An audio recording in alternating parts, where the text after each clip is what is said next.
My goal for 2021 is Happy New Year, Happy 2021. Whew. We made it. Really wanted to hit $250,000. So did I reach that goal? I will tell you in just a second.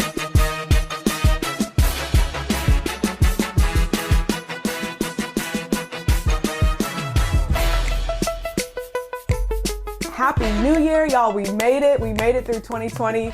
And I'm very excited to welcome in the new year. Today, I'm going to be sharing my 2021 goals, and also I wanted to do a quick 2020 year in review. Now, I will give you just a little bit of behind the scenes. It's actually not 2021 yet. It is December 28th. Yep, it's December 28th. And I am here in West Palm Beach, Florida for what I am calling the CEO retreat. This is my very first year doing one, and I've really been enjoying it. What I've done on this retreat is just to, give myself some time away, give myself some time to reflect on the past year, as well as what I would like to create in the new year. And, a lot of times people set their word for the new year, or they choose their intention for the new year. And that's something that I've done over the past couple years. I know that in 2019, my word was release. And this was the photo that I shared on Instagram. And I was like, I'm willing to release anything that's not for me. And, 2019 ended up being a really good year for me, business-wise, as well as growth-wise. And then 2020, my word for the year was overflow. And I wrote that word down every single day in my journal. Actually, I didn't start doing that until June, which I'll talk about in just a second. But I would write the word down in my journal. And the goal and the intention for that word was really to have overflow in every area of my life. So not just with money, but also with relationships, like cultivating even new relationships and really filling my life with people who I really enjoy being around, as well as my health and my body goals, like really just having overflow.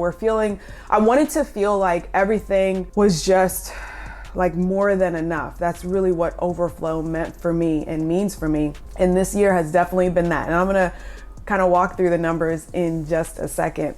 So my word for 2021, like I'm feeling like the word is create or creation. I think the word is create.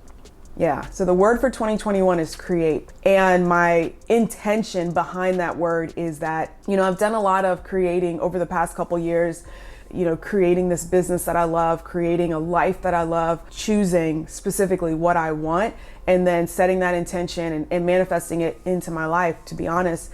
And so this coming year, the intention behind the word create is not necessarily that I haven't been creating already, but it's really just to acknowledge my role as a creator in the life that I desire. And that's my word for 2021. So let's go through what happened in 2020. Besides the fact that a global pandemic hit the world, honestly, like 2020 was a year that it kind of surprised me in the sense that, when everything had started happening, I was just getting back from the 2020 Royal Retreat, which happened in Playa del Carmen, the way that it does every year. I remember coming in through customs, and the customs agent asked, have you recently been to China? And I was like, no, we're just coming back from Mexico. Like, no, I haven't been to China. And I didn't think anything of it because I was so I don't normally watch the news. I'm very careful with what I intentionally take into my spirit. Like, I'm just very careful about, what I pay attention to, what I give my attention to.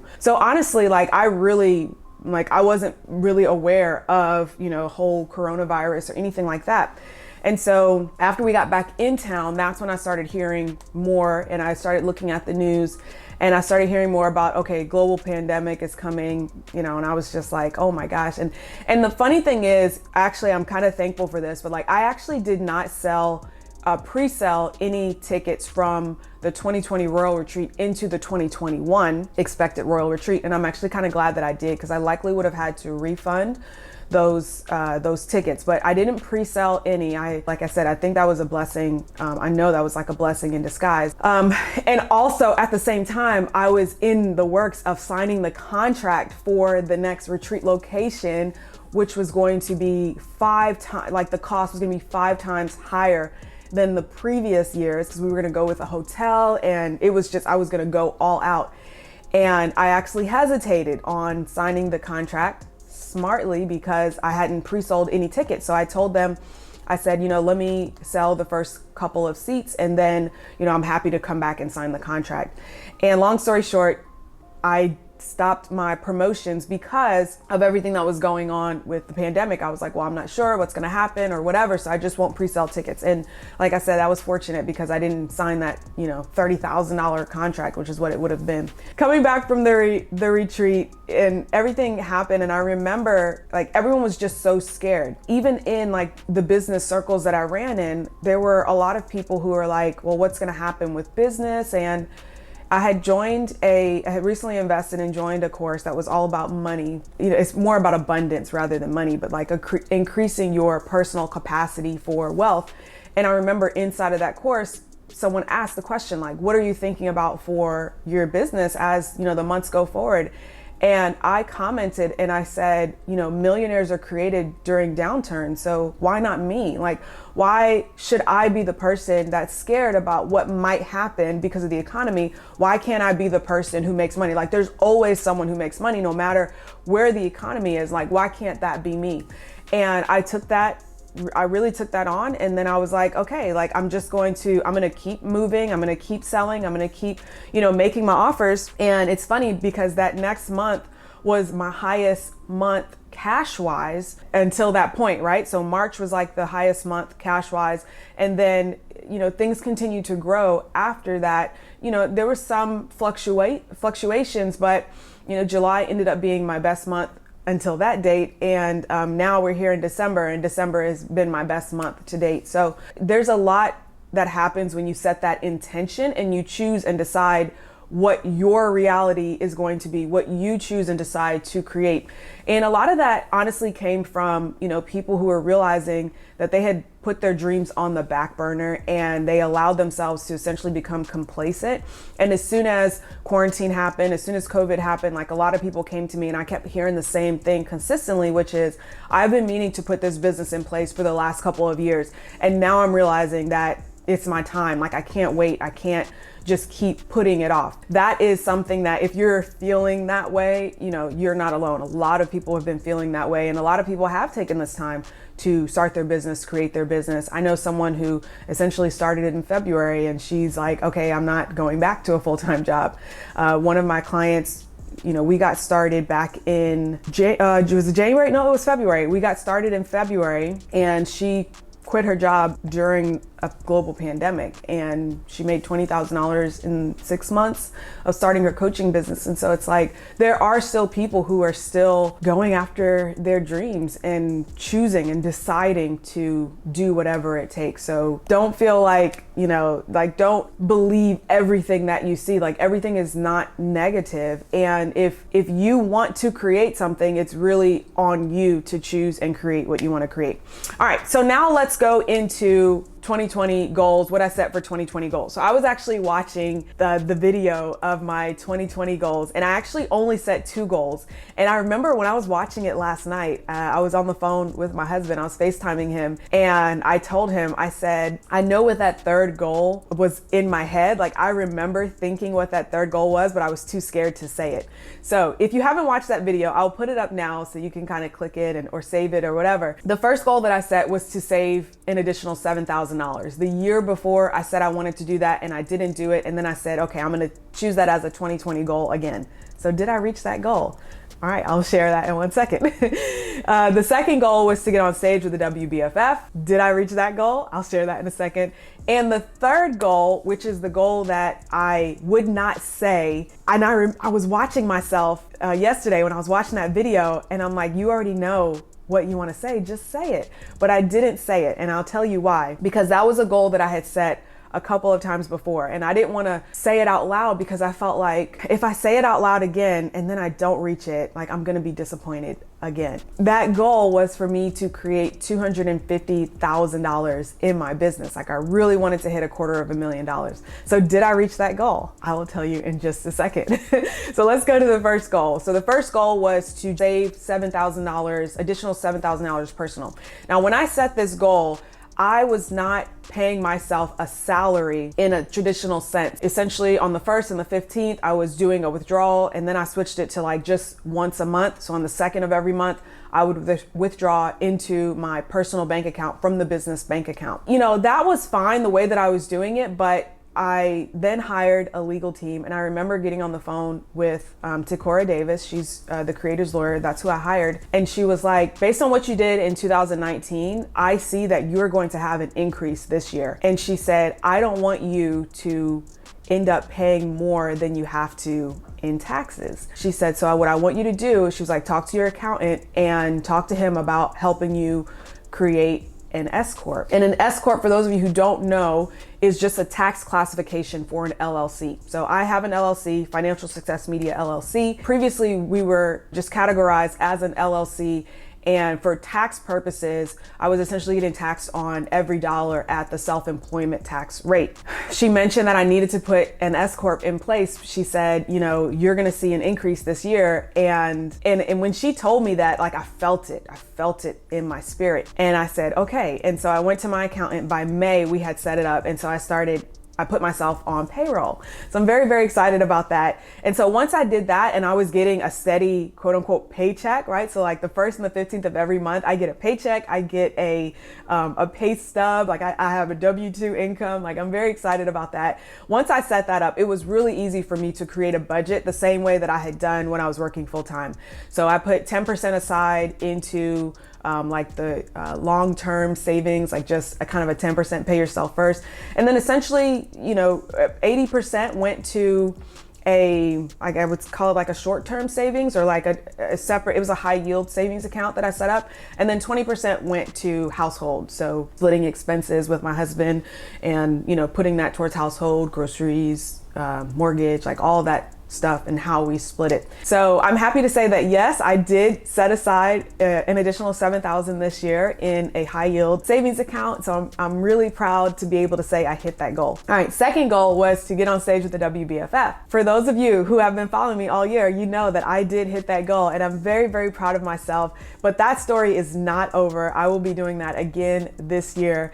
Now, that goal took a lot of discipline. It took a lot of sacrifice, especially when the gyms got shut down and I was, you know, working out from home or doing cardio, doing a lot of running. And I really beat my body up doing running and cardio when I could have been on an elliptical. But, you know, it was definitely something that pushed me. And I am really happy with what I was able to create and getting on stage.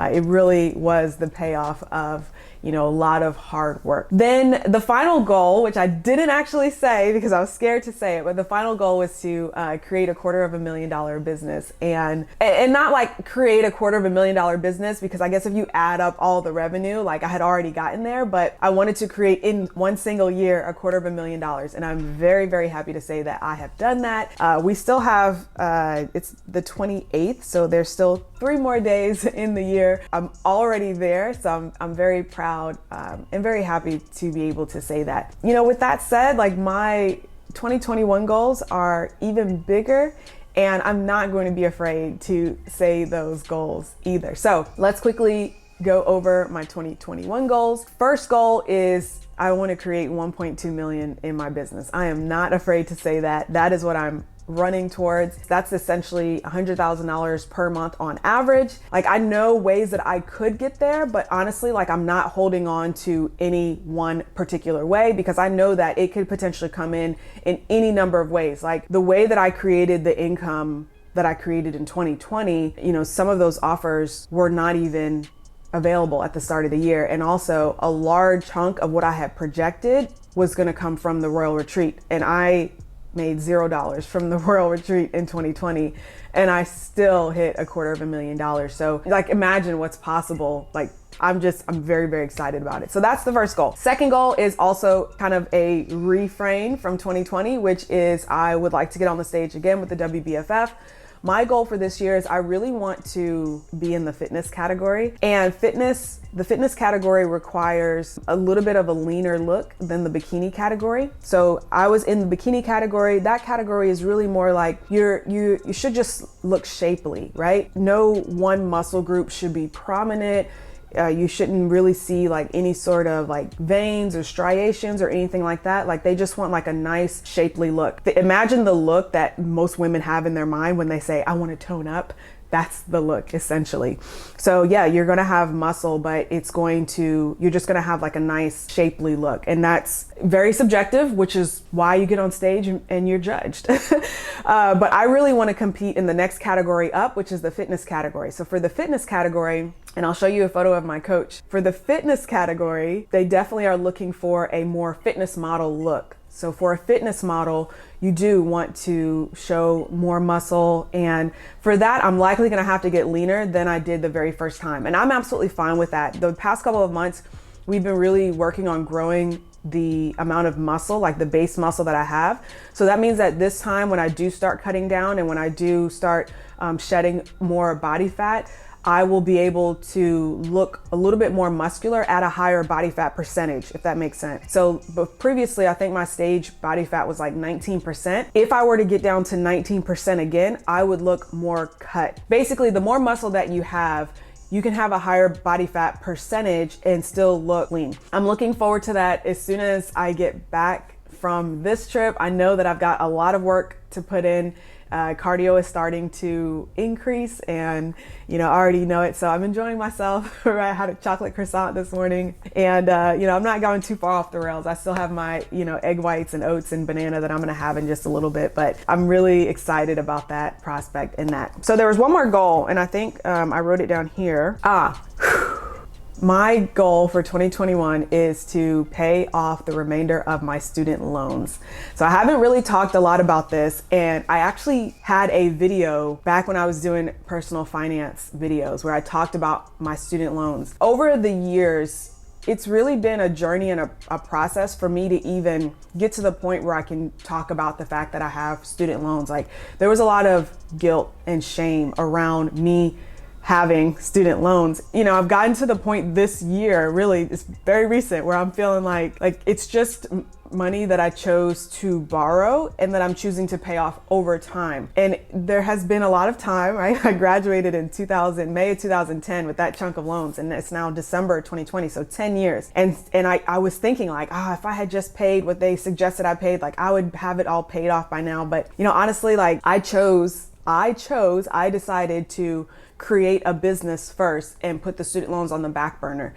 And now I am choosing to bring those student loans into a priority and to have them paid off by the end of the year. So that is my third and final goal. Will I accomplish that goal? I don't know. There's $39,999 left. So in 1 year, can we do it? With a $1.2 million business, I'm absolutely sure that I can, because the other goal is I want to be able to pay myself a $250,000 salary. So that's very easy. No one knows what the future holds. The only thing that you know is what you choose to create and what you choose to hold space for. And that's what I'm choosing to hold space for. So I would love to hear your 2021 goals. Please comment them below. Thank you if you're still here for sticking with me. I'm recording this right now and I already know that I've been talking for 30 minutes. So once it gets all chopped down, maybe it'll be 20 minutes, but I just want to say thank you so much. I really appreciate each and every one of you. I do a live broadcast every single Saturday at 12 p.m. Eastern. So if you'd like to chat, get help, or just come and join the community, then you can definitely do that. Subscribe, hit the bell for notifications so you'll know exactly when I'm live. And I look forward to seeing everything that you create in 2021 and beyond. All right, I'll see you guys in the next one. Okay, bye.